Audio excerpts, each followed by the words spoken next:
বৃহস্পতিবারে আজকের মতোই যাতে 10:30 11টার মধ্যে আমরা উপস্থিত হতে পারি। 10:30 এখানে উপস্থিত হয়ে আমরা আমাদের কর্মসূচি বাস্তবায়নে পদক্ষেপ নেব।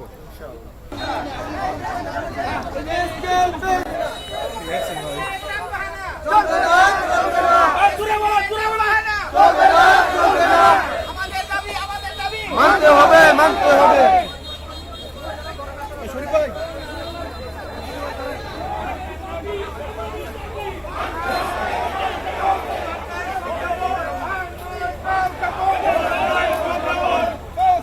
এই পে স্কেলের দাবি আদায় করার পর্যন্ত না করা পর্যন্ত আমরা এখান থেকে পিছপা হব না। আমরা এই আন্দোলন চলমান রাখবো।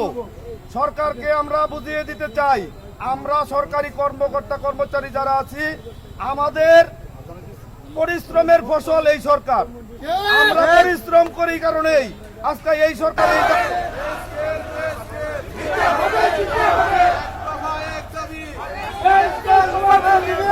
তারা রিপোর্ট দিয়েছে। এই রিপোর্টেও ছিল বৈষম্য।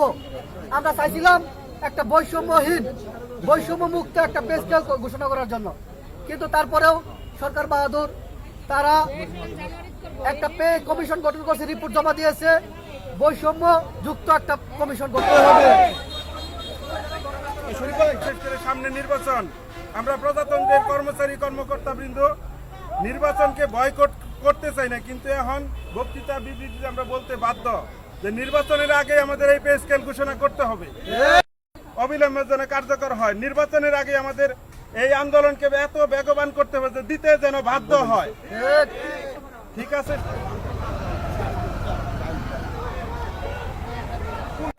সরকারের মধ্যেই একজন মানে দিতে চায়, অন্যজন দিতে চায় না।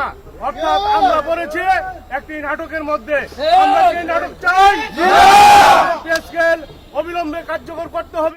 পে স্কেল বাস্তবায়নের কথা বলে বিভিন্নভাবে বিভিন্ন সময়ে বিভিন্ন ইঙ্গিত আকার দিয়ে আমাদেরকে নবম পে স্কেল দিতেছি এই বলে টালবাহানা করে দিচ্ছে।